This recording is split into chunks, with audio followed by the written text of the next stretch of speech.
آیا د خلکو لپاره د حیرانتیا ځای و کله چې موږ له دوی څخه یو سړي ته وحی وکړه چې کافران وویروه او هغو کسانو ته چې ایمان راوړی زیری ورکړه چې دوی ته د دوی د پروردګار په نزد داسې نیک اجر دی چې مخکې له مخکې ورکړی شوی.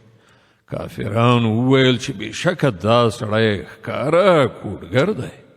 حقیقت دا دی چې ستاسې رب هماغه خدای دی چې آسمانونه او ځمکه یې په شپږو ورځو کې پیدا کړل. بیا د خپل حکومت پر تخت باندې ځلانده شو او د کائناتو انتظام چلوي. هیڅوک شفاعت یعنی سپارښت کوونکی نشته مګر دا چې د هغه له اجازې وروسته شفاعت وکړي. همدا الله ستاسې رب دی، نو تاسې د همغه عبادت وکړئ. آیا نو تاسې به پوه کې را نشئ یعنی پند نه اخلئ؟ د همغه لوري ته ستاسې ټول ورګرځېدل دي.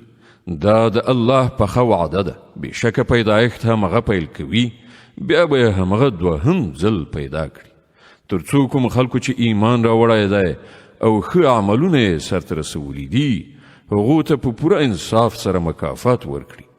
او کوم کسانو چې د کفر مسلک غوره کړی دی هغوی به د حق د هغه انکار په مجازات کې چې کاوه یې خوټېدلې اوبه وڅښي او دردناکه سزا به وګالي.